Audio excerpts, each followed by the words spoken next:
The food critic lifted her fork. 200 guests held their breath. Diana stood at the edge of the kitchen in a custom gown, already angling her face toward the photographer, chin up, smile soft, like she was practicing for a magazine cover. This was her moment. The grand reopening of La Belle Maison. The night she'd cement herself as one of the city's most celebrated culinary minds. She didn't notice me. No one did. I was standing in the back corner of the kitchen, wearing a chef's coat I hadn't touched in 3 years. My hands were shaking not from nerves, from the Parkinson's. But I steadied them against the counter and watched. The critic Marguerite Voss, the woman whose reviews could make or break a career, took a bite of the saffron dream. She chewed slowly. Her eyebrows lifted. Then her fork stopped mid-air, and her expression shifted from polite interest to something I hadn't expected. Confusion. Not bad confusion. The kind of confusion that happens when something is better than it's supposed to be. Diana saw it too. She stepped forward, smile widening, ready to accept the praise. "Isn't it extraordinary?" she said, loud enough for the room to hear. "My grandmother's recipe, passed down through generations." I felt something cold settle in my chest. Her grandmother's recipe. That was my grandmother's recipe. The one she'd taught me when I was 12 years old, standing on a step stool in her tiny kitchen while rain drummed against the windows. The one Diana had never once made herself. Marguerite Voss set down her fork and looked directly at Diana. "This isn't the dish I had at your soft opening last month." Diana blinked. "I'm sorry? The saffron profile is completely different. The texture, the balance. This is..." Marguerite paused, searching for words. "This is significantly better." The room went quiet. Diana's smile stayed frozen, but I saw her eyes flicker just for a second toward the kitchen. That's when I stepped out. I didn't rush, I didn't shout. I walked slowly through the swinging doors, my chef's coat starched and white, my hands clasped behind my back to hide the tremor. 200 faces turned. Diana's expression cracked. "Rosa?" she whispered. Not loud enough for the room, just loud enough for me. I stopped beside the critic's table and smiled. "That dish," I said, "isn't Diana's recipe." A murmur rippled through the crowd. "It's mine." Diana stepped forward, voice rising. "Rosa, what are you doing here? You're not supposed to." "I'm not supposed to be in my own restaurant?" I tilted my head. "The one I built? The one my grandmother's money paid for?" The murmur became a buzz. Diana's composure flickered like a light bulb about to die. "You need to leave," she hissed, low and sharp. "Security, before you do that," I said calmly, "you might want to watch this." I pulled out my phone, tapped the screen, and handed it to Marguerite Voss. A video started playing. Me, in this kitchen. 3 years ago. Creating the saffron dream from scratch while Diana sat at the bar, scrolling through her phone, not even watching. The timestamp was clear, so was her voice in the background. "Just make sure it's ready by 7. I have dinner plans." Marguerite's face went pale. Not with anger, with understanding. She looked up at Diana, then at me. Then she set the phone down gently, like it was evidence, which it was. "I think," she said quietly, "I need to hear the full story. Diana Chen and I met in culinary school 15 years ago. She was magnetic. The kind of person who walked into a room and rearranged the gravity. People wanted to be near her. They wanted her approval. They wanted to matter to her. I was the opposite. Quiet, obsessive. Happiest when I was alone in a kitchen with nothing but ingredients and time. Diana couldn't cook. I mean that literally. She could talk about food like a poet. She could describe flavor profiles and plating techniques and the history of French cuisine like she'd memorized a quote textbook. But put a knife in her hand and she'd slice her finger before the onion. She knew it. I knew it. Everyone knew it. But here's the thing about Diana. She never saw that as a problem. She saw it as a detail to manage. "I'm the business mind," she told me once, early in our friendship. "You're the creative. Together we'd be unstoppable." And I believed her, because I was 23, and I'd never had someone look at me like I was valuable. My grandmother had raised me after my parents died in a car accident when I was 6. She was a quiet woman who showed love through food. Every Sunday, she'd teach me a new dish. Her hands were steady and sure, guiding mine through techniques she'd learned from her own mother in Mexico City. The saffron dream was her masterpiece, a dish so complex it took me years to get right. Layers of flavor that unfolded slowly: saffron, citrus, a whisper of heat, a finish so clean it made people close their eyes. When she died, she left me everything she had, $180,000, in savings and a handwritten notebook of recipes she'd never shared with anyone else. I was 32 years old, still working in other people's kitchens, still dreaming of something that was mine. Diana called me the week after the funeral. "I heard about your grandmother," she said softly. "I'm so sorry. We hadn't spoken in years," but her voice sounded warm, familiar. "What are you going to do?" she asked. I told her about the money, about the recipes, about the dream I'd had since I was 12 years old. She was quiet for a moment. Then she said, "Let's do it together." Looking back, the red flags were everywhere. I was grieving. I was overwhelmed. I was desperate for someone to share the weight. Diana handled the business side. The lawyers, the paperwork, the lease, the licenses. She said it was easier if everything was in her name, for tax purposes. She said we'd add me to the ownership once things stabilized. She said a lot of things. I signed where she pointed. I didn't read the fine print. I was too busy building the menu, training the staff, turning my grandmother's recipes into something that could fill a dining room. La Belle Maison opened on a rainy Tuesday in October. Within 6 months, we had a 3-month waiting list. Within a year, we were written up in every food magazine that mattered. The saffron dream became legendary. Food critics called it transcendent. And Diana was always the one standing in front of the cameras. "It's better for the brand," she explained. "You're the artist. You belong in the kitchen. I'll handle the public."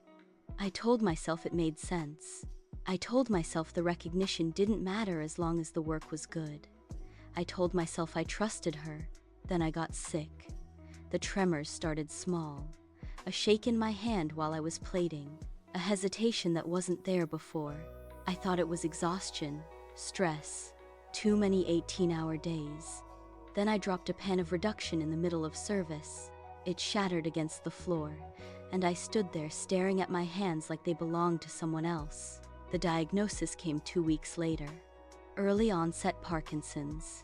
The doctor was kind but direct. "You need to reduce stress, rest. The progression is slow, but you have to take care of yourself." I told Diana. She hugged me. She cried. She said all the right things. "Take a few months off," she insisted. "I'll handle everything. You focus on getting better." I believed her. 3 months turned into 6.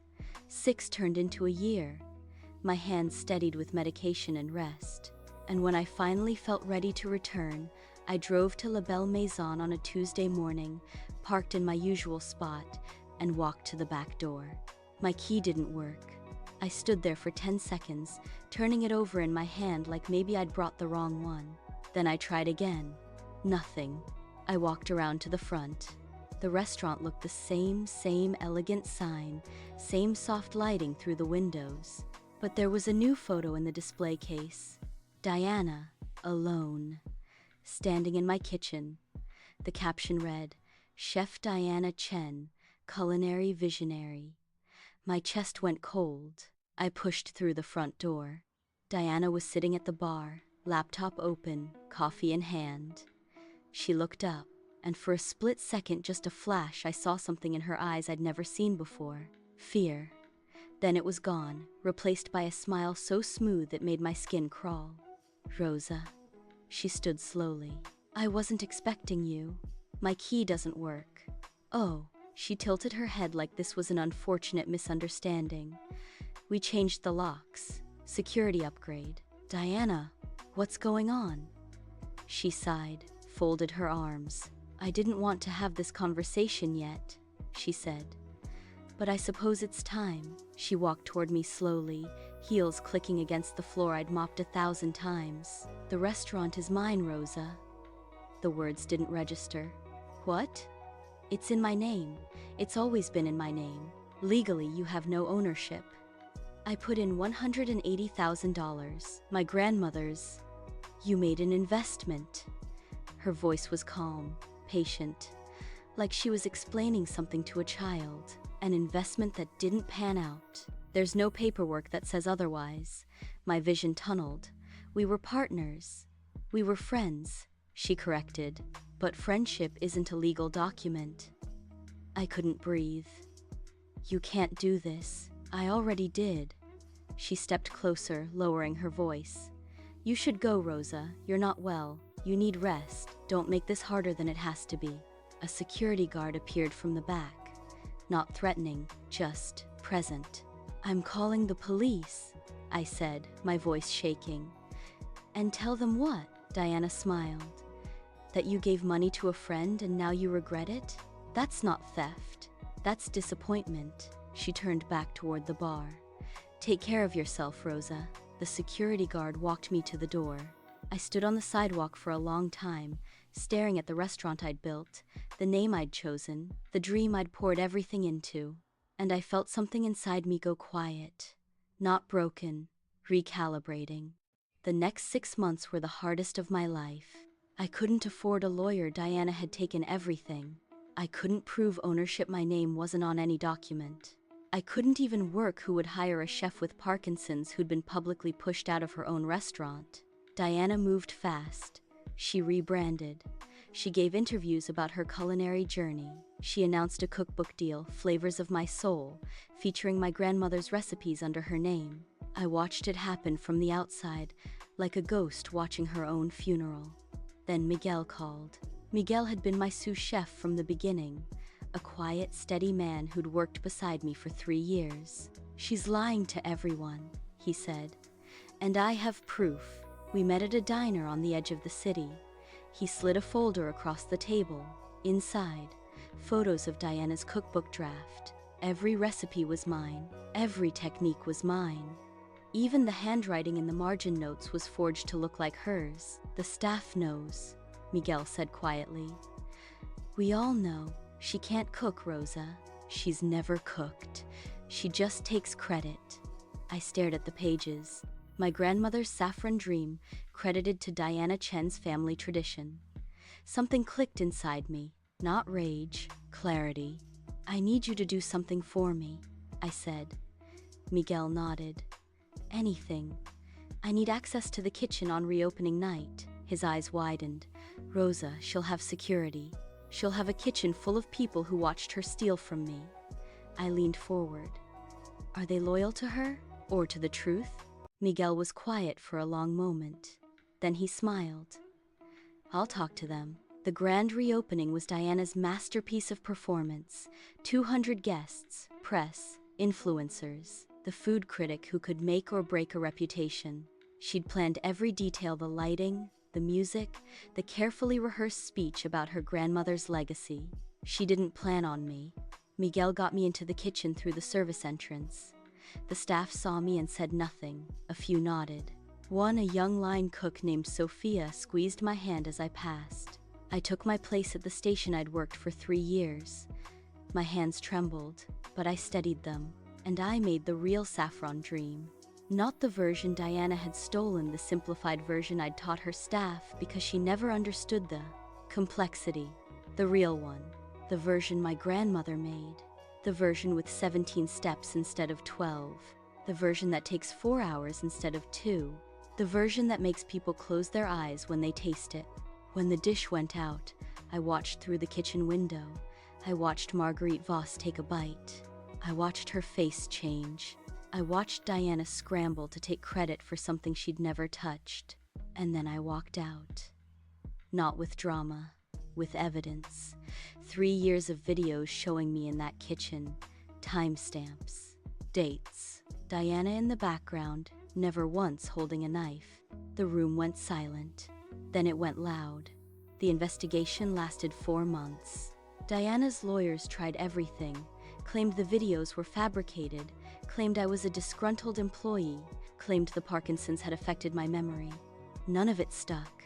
The bank records showed my $180,000 investment. The staff testified.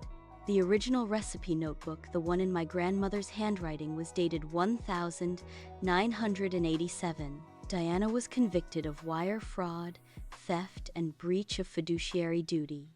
She got 3 years. The cookbook deal was canceled. Her reputation didn't survive the trial. And the restaurant? I bought it at auction for a fraction of what it was worth. No one else wanted the liability. I did. Some days my hands shake too much to cook. Some days I can't hold a knife without bracing my wrist. But I have a team now, people who trained under me, who know the recipes, who understand that the real work happens in silence, not in front of cameras. Sophia runs the line most nights. Miguel manages the kitchen when I can't. And once a week, when I'm feeling steady, I make the saffron dream myself, for the regulars who remember, for the new guests who heard the story and wanted to taste the truth, for my grandmother who taught me that food is memory and memory is love. Diana wrote me a letter from prison last year. She said she was sorry. She said she'd made mistakes. She asked if I could ever forgive her. I didn't reply, not because I'm cruel, because some things don't deserve a response. She didn't steal my recipes. She stole my grandmother's legacy. She didn't just betray me, she erased me. And forgiveness isn't something you owe to people who never saw you as human in the first place. The best revenge isn't destruction. It's standing in your own kitchen, with your own name on the door, cooking the food your grandmother taught you, while the person who tried to take it watches from somewhere you'll never have to think about. Diana thought talent was something you could steal. She was wrong. Talent is the thing that stays with you when everything else is taken. It's the hands that remember even when they shake. It's the recipes that live in your body, not on paper. It's the knowledge that no matter what anyone takes from you, they can never take what you actually are. My name is Rosa Delgado. This is my restaurant. And the saffron dream? That's my grandmother's gift. No one else's. Ever.